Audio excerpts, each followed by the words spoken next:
বঙ্গোপসাগরে সৃষ্ট গভীর নিম্নচাপের প্রভাবে চট্টগ্রামের উপকূলে জলোচ্ছ্বাস ও উত্তাল ঢেউয়ের মধ্যে নিয়ন্ত্রণ হারিয়ে 4টি জাহাজ সাগরের তীরে উঠে গেছে। বৃহস্পতিবার রাতে নগরের পতেঙ্গা সৈকতের পাথরের উপর আটকে যায় দুটি লাইটারের জাহাজ এমভি আল হেরেম এবং বিএলপিজি সুফিয়া।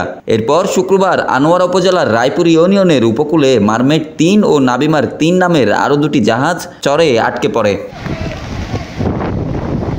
জানা গেছে, আটকে পড়া এসব জাহাজ চট্টগ্রামের বাঁশখালীর কয়লা ভিত্তিক বিদ্যুৎ কেন্দ্রের পাথর ও কয়লা পরিবহনে নিয়োজিত ছিল।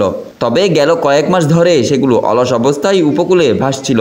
সাগরে প্রচণ্ড ঢেউয়ের মুখে পড়ে জাহাজগুলো নিয়ন্ত্রণ হারায় এবং উপকূলের চরে উঠে যায়।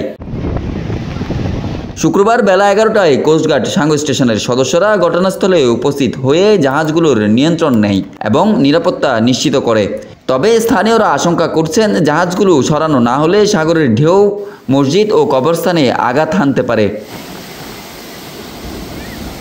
জাহাজটির ওয়াচম্যান মিশকাতুর রহমান জানান, তাদের জাহাজটি দুবাই মালিকানাধীন এক কোম্পানির। তারা কয়লা নিয়ে বাঁশখালী গন্ডামারা কয়লা বিদ্যুৎ কেন্দ্রে যায়। পরে কয়লা খালাস করে ফিরে যাওয়ার সময় ঝড়ের কবলে পড়ে।